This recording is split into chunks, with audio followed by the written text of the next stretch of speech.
Il y a un mythe en nutrition qui est encore largement mis en avant, c'est le fait que le calcium contenu dans les produits laitiers est un calcium qui est bien assimilé, un calcium essentiel au bon fonctionnement de notre organisme. Or, le calcium contenu dans les produits laitiers déjà est moins bien assimilé la plupart du temps que le calcium que l'on va retrouver dans les végétaux, et les produits laitiers ont également de nombreuses conséquences sur notre santé, une acidification importante dans notre organisme, des cas d'ostéoporose dans le cas d'un excès de consommation de produits laitiers, et bien d'autres conséquences dont on va parler dans cette vidéo. Aujourd'hui, j'aimerais te présenter les 6 principales sources de calcium végétaux. Alors mon but n'est pas de prôner un régime alimentaire plus qu'un autre, mon but c'est pas de prôner le régime végétalien ou tout autre régime, mais l'idée c'est vraiment de t'apporter des compléments d'information et de varier un maximum ton alimentation. Juste avant de commencer cette vidéo, j'aimerais te rappeler que tu peux bénéficier de ma promotion de Noël. J'ai ouvert une énorme promotion qui est valable jusqu'au 24 décembre et tu as accès à moins 20% sur l'ensemble de mes formations. Donc je te mets la liste des formations qui sont à moins 20%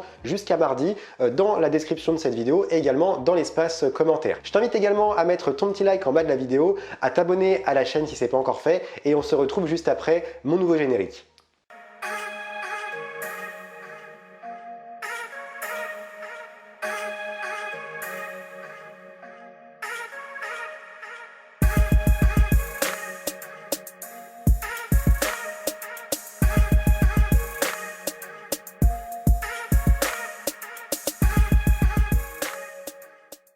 Juste avant d'entamer cette vidéo, je te rappelle que tu peux accéder à mon programme de rééquilibrage alimentaire si tu as enfin envie d'arrêter totalement les fameux régimes qui n'aboutissent jamais, et si tu as envie d'atteindre tes résultats, que ça soit une perte de poids, une perte de gras, peut-être l'envie d'en finir avec les troubles digestifs, peu importe ton objectif, l'idée c'est vraiment de se faire plaisir en mangeant des aliments de qualité, en revenant à une alimentation de base, ce qu'on appelle un rééquilibrage alimentaire, sans pour autant se contraindre dans son alimentation. Et c'est ce que je te propose dans mon programme totalement gratuit de rééquilibrage alimentaire, dont 500 personnes ont déjà rejoint ce programme, et le programme est donc disponible dans la description de cette vidéo totalement gratuitement.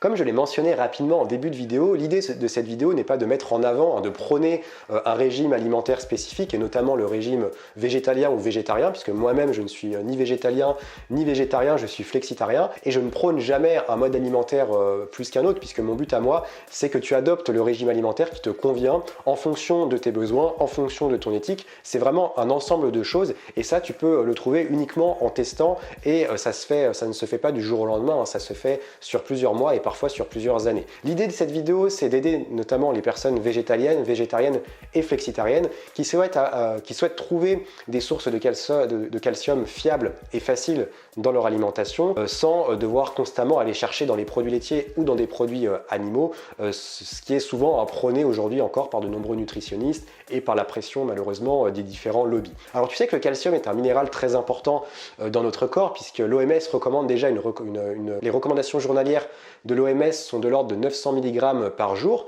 ce qui est pas mal, et le problème aujourd'hui c'est que beaucoup de personnes assimilent mal le calcium ou le perdent rapidement par les différents émonctoires du corps, et c'est le cas pour d'autres minéraux également, et notamment le fer, puisque si tu le sais, j'en avais déjà parlé, de nombreuses personnes malheureusement sont anémiées en France. Alors tu vas me dire, quel est l'intérêt pour moi de consommer davantage de sources de calcium végétales? Déjà le premier avantage, c'est que le calcium contenu dans les produits laitiers est assimilé à hauteur de 32% grand maximum, contrairement à certains végétaux où on peut être sur une assimilation de l'ordre, on peut aller jusqu'à 60% voire plus, notamment dans tout ce qui est légumes crucifères, dans le chou et dans d'autres produits, mais ça on va en reparler tout à l'heure. Alors que dans les produits laitiers, contrairement à ce qu'on peut penser, le calcium contenu dans les produits laitiers n'est pas si bien assimilé que ça, et notamment chez les arrivés à l'âge adulte. Alors tu sais qu'en contrepartie, les produits laitiers, certes, ils peuvent apporter du calcium, mais en contrepartie, ce sont des produits qui déjà vont augmenter l'acidité dans le corps, donc ça va augmenter aussi le risque potentiel de souffrir d'inflammation. Tu peux aussi souffrir de douleurs articulaires, tu peux souffrir d'ostéoporose, tu peux souffrir également de cancer de la prostate, notamment avec le lait. On n'a pas encore d'études fiables qui le prouvent, mais on a de fortes suspicions sur le fait que le lait peut être relié au cancer de la prostate. Donc tu vois que forcément les produits laitiers et le lait notamment apportent du calcium, mais en contrepartie il y a également des conséquences sur la santé, et il est également aussi de peser le pour et le contre.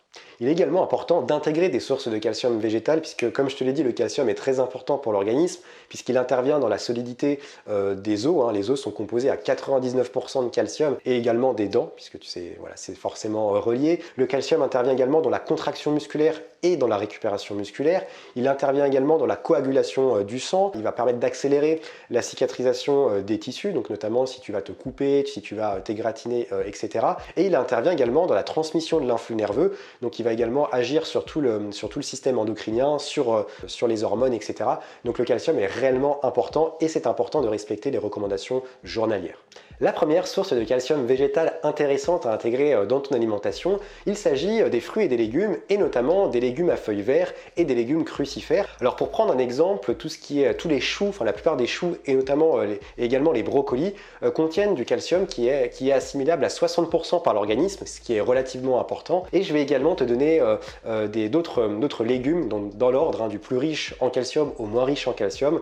Donc on a dans un premier temps les épinards, on a également les poireaux, le chou frisé, la roquette, le cresson, le chou chinois et également les bêtes cuites qui sont les légumes qui contiennent le plus de calcium, très bien assimilés par l'organisme. En seconde source de calcium végétal, on retrouve également les céréales et les légumineuses. Alors dans un premier temps, on va retrouver le tofu qui est fait à partir de soja fermenté, et le tofu est très riche en oméga 3, il est très riche également en protéines et il est également très faible en graisses insaturées, et c'est également une très bonne source de probiotiques, donc très intéressante pour la muqueuse intestinale, pour alimenter la flore intestinale, etc. Et ensuite on retrouve également d'autres bonnes sources de calcium qu'il est assez facile à intégrer dans son alimentation, et en plus ce sont des produits alimentaires qui sont pas très chers, qui sont très économiques, que l'on peut retrouver dans des magasins en vrac, donc zéro déchet, etc. Donc très intéressant à la fois pour le côté santé et pour le côté écologique, éthique. Donc on va retrouver notamment les haricots blancs, les haricots mungo, on va retrouver également le lupin cru, on va retrouver aussi le tempeh, on va retrouver les pois chiches et également les fèves, voilà, différentes fèves également. Donc tout ça, tu peux retrouver ça en magasin en vrac. Tu y fais cuire normalement pour enlever aussi, tu peux également y faire tremper pour enlever les antinutriments, et c'est également une très bonne source de calcium végétal.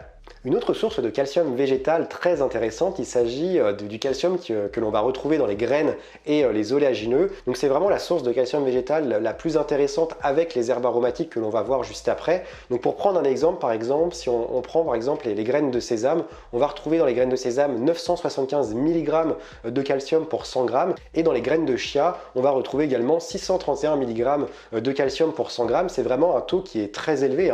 Dans les herbes aromatiques, c'est un peu plus élevé, voire plus élevé que ça, mais forcément les herbes aromatiques, tout comme les graines en général, on en consomme beaucoup moins que certains légumes ou que certaines céréales, mais ça reste quand même un taux de calcium assez important et qui est bien assimilé. Donc par exemple, pour te citer quelques exemples, on va retrouver, donc je t'ai déjà dit, les graines de sésame, les graines de chia, on a également les graines de lin, on a les noisettes, on a les amandes et on a également les noix du Brésil qui ont une forte concentration en calcium. Quatrième source de calcium végétal très intéressante, il s'agit des herbes et également des épices. Alors c'est la source de calcium la plus riche, la plus intéressante et la plus riche. Alors forcément, on ne consomme pas forcément 100 g d'herbes aromatiques dans la journée, on va en consommer peut-être 2, 3, 4 grammes, et encore c'est déjà énorme, mais ça reste quand même très intéressant et ça peut permettre d'élever son taux de calcium. Donc pour citer quelques exemples, on va retrouver le thym séché, on va retrouver le basilic séché, on va retrouver l'origan, la marjolaine, la sauge, l'origan, la sarriette, la cannelle, et on a également encore plein d'autres herbes aromatiques, mais là je t'ai cité les herbes aromatiques qui contiennent le plus de calcium. Cinquième source de calcium végétal, il s'agit des algues. Alors les algues, elles sont très intéressantes parce qu'elles contiennent forcément du calcium, mais elles contiennent également de nombreux oligo-éléments et d'autres minéraux, dont notamment le phosphore. Et comme je te l'ai dit en début de vidéo, un bon taux de phosphore et de vitamine D, mais notamment de phosphore, permet une bonne assimilation du calcium. Donc si on combine forcément un aliment et que notamment les algues, si on a une algue qui contient à la fois un fort taux de calcium et un fort taux de phosphore, forcément c'est du calcium qui va être très bien assimilé par l'organisme. Alors pour te citer quelques exemples d'algues, on va retrouver pour les plus connus la fameuse algue wakame et également la laitue de mer que tu peux consommer séchée, que tu peux consommer de différentes manières dans ton alimentation. Tu peux retrouver ça notamment en épicerie asiatique souvent. Et pour citer d'autres algues également très riches en calcium, on va retrouver le gonori, l'aonori et également on va retrouver également l'ascophile noueux qui sont également, donc là je t'ai cité 5 algues très riches en calcium. Il y en a d'autres également, il y a d'autres algues, micro-algues notamment, qui sont plus connues en Occident, mais là tu peux, comme je te l'ai dit, retrouver ces algues notamment en épicerie asiatique. Et pour terminer, et ça on ne t'en parle pas forcément régulièrement, mais on peut également trouver du calcium dans les os. Alors c'est pas forcément une source végétale, mais ça reste une bonne alternative aux produits laitiers et au calcium contenu dans les produits animaux. Alors on va retrouver notamment du calcium dans les eaux dites calciques. Donc les eaux dites calciques, ce sont des eaux qui contiennent plus de 120, enfin qui contiennent au minimum 120 mg de calcium au litre. Donc parmi ces, donc je vais te citer quelques marques. Ce qu'il faut savoir également avant de sélectionner une eau dite calcique, donc déjà tu vas regarder la teneur en calcium dans ton eau, et il faut également faire attention à la teneur en sel, parce que souvent les boissons qui sont riches en oligo-éléments et en minéraux, ce sont des boissons gazeuses, et dans ces boissons gazeuses, on peut retrouver une quantité de sodium et de sel très importante, et comme je te l'ai dit en début de vidéo, une quantité de sel trop importante dans son alimentation, qu'elle soit liquide ou solide, ça peut entraver la bonne assimilation du calcium. Donc fais attention à la teneur en sel, et regarde bien qu'il y ait 120 mg au minimum de calcium par litre d'eau. Donc pour citer quelques marques d'eau qui contiennent beaucoup de calcium, on a par exemple Epar, on a Courmayeur, on a Contrex, on a Quézac, on a Salvetta, on a La Française et on a également Saint-Antonin. Ce sont des eaux que tu retrouves, d'ailleurs tu en connais probablement certaines marques, que tu retrouves facilement dans les rayons des magasins et que je te conseille d'intégrer, de consommer si tu manques de calcium, parce que c'est du calcium qui est bien assimilé par l'organisme, contrairement à ce qu'on peut penser. On pense souvent que l'eau va être directement éliminée par les reins et qu'on va perdre le calcium, mais c'est pas du tout le cas. C'est du calcium qui est très bien assimilé par l'organisme. D'ailleurs, que tu consommes du calcium végétal ou du calcium contenu dans des produits animaux, peu importe, les conseils que je vais te donner ici sont très précieux déjà pour garder le calcium dans ton organisme et éviter les pertes, parce que c'est bien beau d'aller chercher du calcium dans ton alimentation, si tu n'arrives pas à le garder, ça n'aura aucun intérêt. Donc déjà, la première chose à respecter, c'est avoir un apport suffisant en vitamine D. Donc c'est très important là en hiver de regarder ton taux de vitamine D, de faire des prises de sang et de te supplémenter en vitamine D si tu es en manque ou même en carence, et également de surveiller son taux de phosphore dans l'organisme qui est également très important pour bien assimiler le calcium. Il faut également faire attention aux phytates qui sont des antinutriments que l'on retrouve notamment dans l'enveloppe des céréales complètes et qui peuvent également empêcher une bonne assimilation du calcium. Chose très importante également, c'est de faire attention à son apport en sel et en protéines. Un apport trop important de sel et de protéines va également avoir un impact sur l'assimilation du calcium, et notamment le sel, qui est un oligo-élément qui peut vraiment ralentir l'absorption du calcium.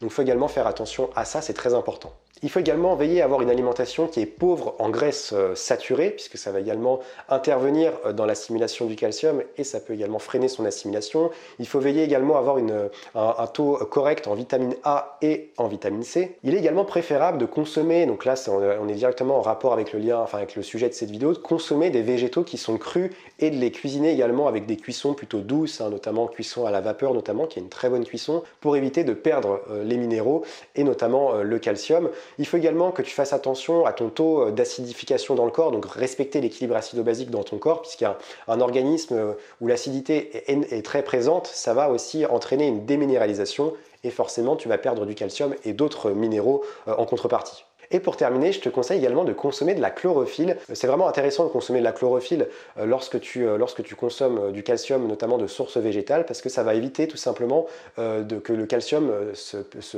parte tout simplement dans les urines et ensuite soit éliminé par l'organisme. Donc le chlorophylle, tu peux le consommer sous forme de complément alimentaire notamment, et ça peut être très intéressant, notamment si tu as un régime végétalien ou végétarien.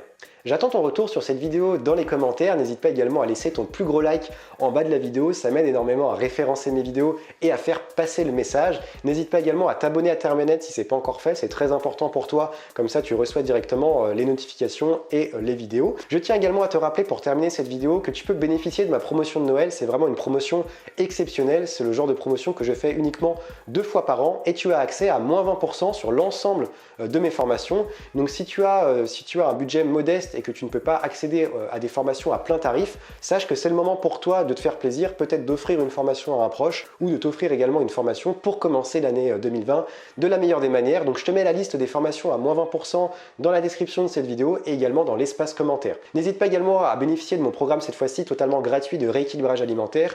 Il est également disponible dans la description de cette vidéo et ça peut être également un bon moyen pour toi de commencer l'année 2020, perdre du poids, perdre du gras, atteindre tes objectifs sans passer par un régime. Je te souhaite une très belle journée et comme d'habitude, reste vert.